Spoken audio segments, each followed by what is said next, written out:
If there is a favorite to finish in the top two, it would be 27-year-old Josh Davis, triple gold medalist from the 96 Olympics. Most golds, Rowdy, by any American man at those games. You know, I have seen Josh Davis take a lot of races out very fast, but I've never seen Josh take it out that fast. And he's still ahead of world record pace at the half mark. Davis looks like he's going to win it, and Davis sets an American record. He breaks a 12-year-old mark. What a swim for Davis. Welcome to the Ultimate Swimmer Podcast. I'm your host, three-time Olympic gold medalist and captain of the 2000 USA team, Josh Davis. Here at Ultimate Swimmer, we hope to inform, inspire, and encourage you to be the very best version of you, physically, mentally, and spiritually, on your swimming journey. This podcast is geared primarily for those of us in the aquatic disciplines of age group swimming, college swimming, para swimming, open water swimming, and master swimming. But we welcome all who are interested in peak performance, pursuing excellence, and swimming with purpose. So whether you are just starting out in the pool or you've been swimming your entire life, you were born for the water, and you were also born for greatness. So each week we will explore the 7 core habits of achieving greatness that will help take you to the next level in your journey to becoming an ultimate swimmer. This episode is brought to you by Breakout Swim Clinics, the longest-running swim clinic tour of swimming Olympians in U.S. history. Breakout Swim Clinics has been providing swim clubs with the biggest Olympic names for the best prices with gold medal service since 1997. Go to breakoutswimclinic.com and bring some of their great Olympians to your team to help your swimmers break out. Bigger names, better prices, gold medal service. Break out with the best. breakoutswimclinic.com. All right, here we are in Salt Lake City, Utah. Actually, we're in Provo, Utah. We flew into Salt Lake City last night and drove over here to the annual Utah Swimposium 2021. We took last year off and we did a virtual, but now we're back in person, 250 kids here, and we're on our lunch break. We just got done doing the first session with the kids, and at this special luncheon is Cody Miller, Lilly King, Hali Flickinger, and me, Josh Davis. So, guys, some of y'all, this is your first time to Utah. Mm-hmm. This is my first time. Yeah. It's cool. I like it out here. Wish I could stay for a little bit longer, but here we are. It makes me want to go skiing. I look at the mountains and I'm like, oh man, it's been a long time since I've been skiing. I'd love to go again. Gorgeous. The snow just came last week, they said, and it makes it look really pretty. It looks super pretty. And but yeah, we've done several clinics over the years in Utah, and every single one is beautiful. But the best one is down in St. George, near the, we fly into Vegas and drive up to St. George. And Pearsall and I did it a few years ago, and they took us, this team that hosts the Olympians, they take us before the clinic. We do a day in Bryce Canyon, and then a couple hours in Bryce Canyon, and a couple hours in Zion National Park. So we hike the parks. Mm-hmm. And within that hour radius is some of the best parks in the world. That's awesome. That's cool. And so, anyway, so you guys need to... Well, I would be down to do that. Yeah, you need to do that one next. I'd be in, man. But I love that. But real quick, give us the lowdown on Naples, Italy. Hali, you took some time off, 5 weeks off, which was a lot, which Proud was of you. Great. It was great. And was so impressed with those of you who went to ISL to kind of push through and keep on going. Yeah. And but what was the highlights, lowlights, challenges? Yeah, I had fun. It was definitely I feel like there's always this lead up to your first race post Olympics, and it was kind of fun. It was all the same people we'd been swimming with in the weeks leading up, and now it was just a lot more casual racing and just kind of having fun, and maybe not training as seriously or as hard as we had obviously the year leading up to the Olympics. Because you're kind of just holding the taper, right? Yeah. Or do you go up for a few days and then down for a few days? I kind of just train through. It really doesn't taper a whole lot. Yeah, unfortunately. You're the same way, but yeah, we're Hali and I are the no taper squad. Yeah. But yeah, it was cool just to I feel like we actually got to experience Italy when normally any trip we go on we never get to experience the culture. I mean, we were there for a long time. Mm-hmm. I mean, that was the downside. We were there too long. Yeah. I missed the first 2 matches, and I was still there for 4 weeks. So there were people that were there for 6 weeks. Don't get me wrong, a trip to Italy and get to do a lot of fun stuff is amazing, but it's just a long time to be in one spot. You're also in a different situation than. True. Obviously, if I was 22 again, it probably wouldn't have bothered me all that much, but, it's a long time for me to be away from the kid. I thought of you Yeah. with the wife and babies. Yeah. Or baby. The baby or babies? It's soon to be babies. That's right. Yeah, we're close. Yeah. So that is, I remember there was a few trips. We went to Australia 3 times in a row, 98, 99, 2000, getting ready for 2000. Yeah. And my wife was pregnant that whole 3 years. And I just remember missing them so bad. Yeah. I would cry. I cried one time to knock myself to sleep. I was like, I miss everybody. But you guys persevered, and the pizza helped, I'm sure. Pizza helped. I've never been the type of person who gets really homesick, but I just was really missing my child. It was like a weird experience. They changed. It changed. They fundamentally changed me. Don't get me wrong, I love my wife, and I've had times where I missed Hali, but I've never felt sick, like I needed to get back to her, sickening. Yeah. I felt that way about. And then the baby changes when you're gone that long. Yeah. I left and he wasn't really walking much, and I got back and he was basically walking. So that was kind of wild. It was a fun experience though. Yeah. Got a lot of good racing. So you're going to go back for November, second half of Eindhoven? Yep. And y'all going to do all Eindhoven or? I'm doing all of it. Yes, I'll also be doing all of it. Well, DC had a great finish Yeah. to advance. Seemed like the team really came together. And Yeah, it was Persevered. it was a lot of fun. That last match was super fun for us to win the meet and stuff. That was one of the most fun things. did Cullen give any great advice or speeches? Being the new coach? He knows how to get you hyped at the right time. He certainly does. Also, he got in and swam with us quite a bit, and he is still killer off the blocks. Lethal. I know. Lethal. He was beating our guys to 15, like Zach Apple and whatnot. Really Sometimes good. you just got it. He's just got it. That's something he has not lost. His ability to explode off the blocks, get into the water, and hit a strong breakout. It's in him. It's just there. That's pretty cool. You understand though. You're in great shape for. I could do really cool stuff into my 30s, and then it kind of went down. I think you're underselling yourself. Yeah, 40s. There's a little downtick every decade, but no, I got in yesterday with my college team. There was the test set of 10 100s. Oh, on what kind of interval? 2 minutes, so it wasn't bad. Yeah. You get 45, a minute rest. Yeah. But I thought I hadn't done it with them in about 2 years, so I thought I'm going to try. Just go through the pain with them, Just see. And I died so bad. But I didn't. I beat some of the guys, so I was happy. That's gotta be tough. You're on the team. But I shouldn't. I know. Maybe that's not so good. But I don't know. I think it's just a reality check. You need to time to step it up, guys. that's right. Yeah, if Ray stepped in, you'd beat him. Yeah. You'd figure it out. Yeah. Ray tried to tell me a couple months ago. That's right. I remember this. He's like, yeah, you give me a week in the water, I could beat you in 25 breaststroke. I was like, Ray. I was like, there's just. He had major back surgery 2 years ago. Yeah. I was like, Ray, you can't bend over to go off blocks. He's like, I have really good pullouts. I was like, you also haven't been in the water in 15 years. Or lifted any kind But of he was weights. convinced that He walks a lot. 1 week in the water he could take it. It was a hotly debated topic on our pool deck.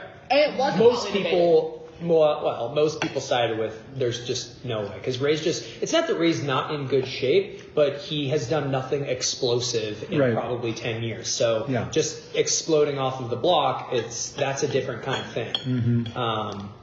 And he would not be Lilly. But I love that he still has that killer savage mentality of I could do it. That's just who he is. He's just a little bit of a warrior. Now every swimmer guy has had these thoughts about you, but what do you guys ever verbalize I've always wanted to beat you, but I can't? How many conversations with dudes does this happen where it's not really I always wanted to beat you thing. It's like a please don't beat me. Yes. Yes. Yes. So because we've got a lot of guys on the team that are mid-level breaststrokers that are trying to qualify for conference teams. So like they're like it's not uncommon for like a freshman boy to come in at a 55. That's what I was about to say. So if you're 54 to 56 in the 100-yard breaststroke, which is okay coming into college, even good D1 schools you can develop and be a scorer. But with Lilly going 55, it's like okay, in training there's times when Lilly might really challenge you, and it's good for Lilly, and I also think it's good for those guys because guess what? I don't care if Lilly has a world record. She's a girl. Don't let her beat you. It works both ways. Yeah. I mean, guys dream about going 55, 100 Yeah, breast. absolutely. And so, way to go. You inspire guys and girls. Nice. All over the world. So it's good. I'm glad I'm multifaceted. Yeah. But Indiana's been good to you guys. Are you feel like any change of scenery, or you just kind of stick it out there? Well, I mean, I'm looking at homes, but I'm not looking at leaving Indiana. You know, might move to a town in the neighboring area, but you know, we're gonna. I plan on staying at IU at least for another 3 years. Yeah, I'm there. Yeah, that's really cool because I feel like you don't see that often. People stay that long. We have like a really, really tight knit group. Yeah, we do. And I think that's a big part of it. Like, it's crazy to me because I was the first pro at IU way back in 2014, and I had a small group of pros then, and then continuing on now, it's for the last 5 years we've had like a solid group that just kind of stays, and it also helps that Ray's definitely an old school traditional. Sometimes more is better kind of a guy, right? He's a little bit like Troy, a little bit like Bob Bowman. And that can really weigh on people, as you very well know, like doing the same kind of stuff over and over again. But I got to give Ray credit. Every year there's been enough change to keep my stimulus a little different so that I don't ever get really stale when it comes to a training. Because I've been doing roughly the same kind of training cycle for years now, but with there being shifts here and there, it's not like I know exactly what I'm doing and it's a little bit different, and it never becomes too monotonous. And I think that might be one of the biggest keys to continuing swimming long term is still enjoying what you're doing, and that means you got to be able to kind of do new stuff. Yeah. Obviously, you got to do what made you good and have some consistency, but you've got to have something that shakes things up just to keep things fresh. And I think that, I know Ray's done a really good job of that. So the workouts you showcase on the show are really creative, like hard but creative. Thanks. Which is good. And everything after Sandpipers is easy. I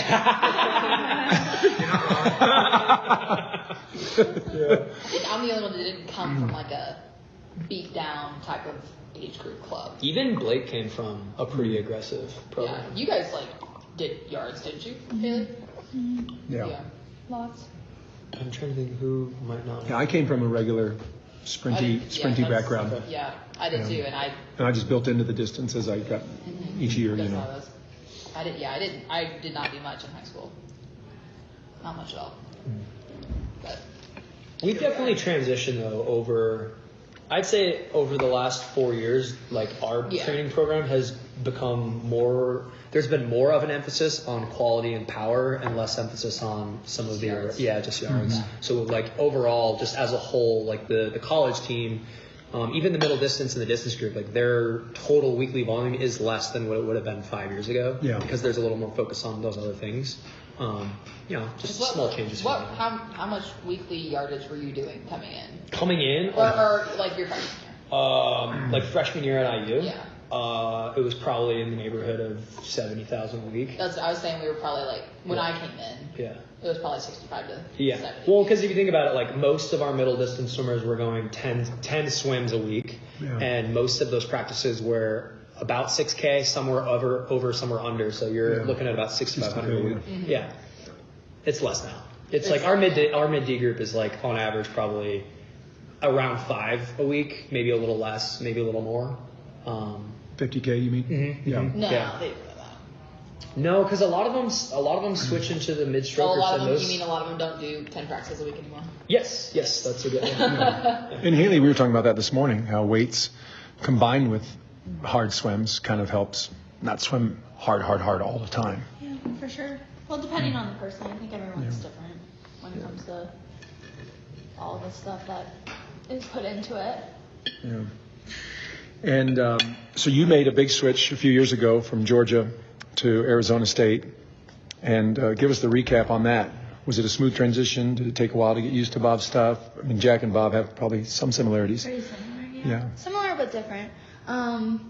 No, it was pretty easy to just transition. I think the hardest thing was just Bob is very different from Jack and just the way he coaches. But other than that, like in the water, they're pretty similar. Yeah. Bob, though, he only allows you like 10 seconds in between sets. Right. Whereas Jack would tell you a full story for 10 minutes. So that was a little difficult, like having your heart rate up for the whole 2 hours rather than like it be up and then go down, up and then down. Yeah. But it's pretty easy. I mean, anything. And you're outdoors, so it's like, it was. You are looking really good. You look tan. Thank you. Thank you. Like when I saw you walk on the pool deck today in your suit, I was like, she looks good. She's tan. Looking fresh, man. I'm jealous. I'm really pale right now. Yeah, you need to get outside. You're very pale, Cody. Yeah, Lily, stand next to me and you look good. You look white. I mean, you look tan compared to me. But I don't know about that. I think I'm going to take on that one. But, well, Cody, if you don't mind, maybe giving us a little insight into processing August, you know, the disappointment at trials and then regrouping for August and then, you know, getting ready for ISL and what you learned.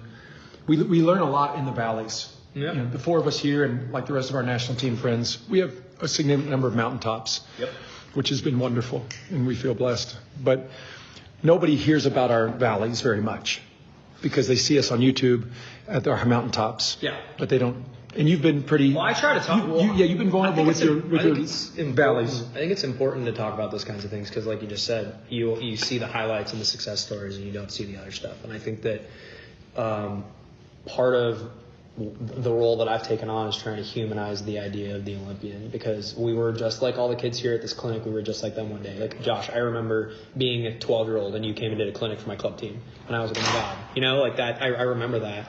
And sometimes it's tough. Like, even at like almost 30 years old, like we learn things. Like sometimes you just make big mistakes, and sometimes your seasons just do not go well, and you kind of take away. And there were definitely times when I like did not want to go to the pool or took a little bit of time, like after not qualifying for the team, like big disappointment.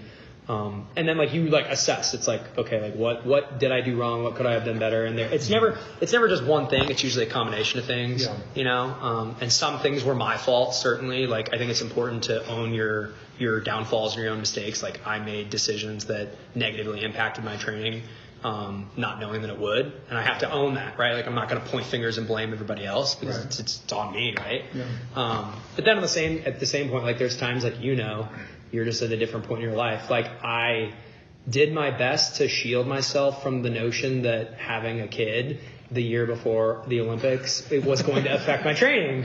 And it clearly did. Like it clearly had a big impact on me. But like in the moment, like acknowledging that wasn't going to help. Like getting to the pool and be like, man, I didn't sleep enough last night because I was, with a crying baby. You can't recognize that. But I like want to see people open up about that kind of stuff more because it's I think it's important people like realize like listen, it happens to everybody. Yeah. And Lily, we saw your ups and downs. I mean, it was really a down, but you have the world record and you like gold medals. It was. But I think like Cody said, I feel like we never saw that aspect of like the Olympians. And like I never did. I never. Or maybe we just didn't look for it. Yeah. But I also feel like growing up, I never saw anyone that acted like I do. So it's like, you are a different kind of human. No, but like I feel like, okay, thank you. But I feel like even in like all sports, like not just swimming, like you didn't see the girl that would speak up or say something or maybe not say the right thing all the time and be themselves and even just act like a competitor. Like that was not a thing. Yeah. No, we're a country club sport. It's okay. Yeah, exactly. Like why are you showing any sort of emotion, good or bad? Like that's not what you're supposed to do. You're supposed to act nice and, shake hands and kiss babies and that's all you're supposed to do. Like you're not allowed to have personality. And Well, more so because you're a girl. Like, I mean, it's 100%. like, I mean, I remember growing up watching, there were big male personalities that stirred up some controversy, which are just undisputably good for the sport. Like when you have a guy like Gary Hall just talking shit, that's good. And you don't really see that on the girls' side. And Lilly kind of came out and was like, listen, you're either going to love or hate me, but I'm going to be mean. I was definitely a shock to USA Swimming Yeah. at the time. Yeah. I think they're used to it at this point, but yeah, I was I think definitely a rude awakening in terms of like, in a good way. yeah, but like having a personality and speaking my mind and like, oh my God, she has opinions. Wow. We've never seen this before. But like that all circles back to like, we had never seen the emotions of the ups or the downs. Like we just didn't see any emotion. Like I think it's something good that we're starting to recognize and get into now. Yes. Yeah. Hali, how have you dealt with any low points, or was there anything in Tokyo in particular that you had to kind of overcome?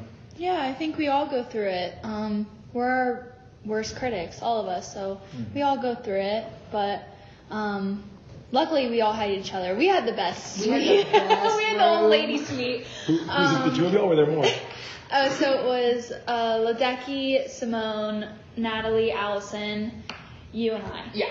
It was the best. That's a lot of laughs. Yeah, so it was just all of us were older. We've been through our ups and our downs and just being with one another. We leaned on one another to go through them. And each of us had our own thing that happened in Tokyo. So it was just cool to do it together and know that we still love and care for one another no matter what outcome there is in sport. Like we're still friends no matter how fast you are, what medal you have. So I think that's something I will take away from Tokyo probably the most. I appreciate you guys sharing that, because that was my takeaway from my USA years. It's just the friendships and relationships made it so special. And when you have down times, you got friends to pick you back up. And I think that's what sets the USA team apart, is how we cheer for each other, love on each other, laugh with each other, serve each other. And it keeps us coming back stronger each time. And Tokyo ended up being a great Olympics. Even though there were some ups and downs, it was a great Olympics. So thank you guys for being a part of Team USA, and we wish you all the best this next year. So thanks. Thank you. Thank you for joining us on this Ultimate Swimmer podcast. We hope you enjoyed hearing from these Olympians and life champions and how certain habits and decisions help them on their journey, and they can help you too. If there is an Ultimate Swimmer from your team that you would like to nominate that we can recognize on our show, just email me at josh@joshdavis.com. That's josh@joshdavis.com. And tell us about how your Ultimate Swimmer is making a difference in your swimming community. And that's the goal, to make a difference and swim with purpose. Not only are you getting better, but you're helping those around you get better too. When you realize you were born for the water, born for greatness, and born to serve others, you are on your way to becoming an Ultimate Swimmer. I'm Josh Davis. Until next time, keep streamlining and keep smiling. See you around the pool soon.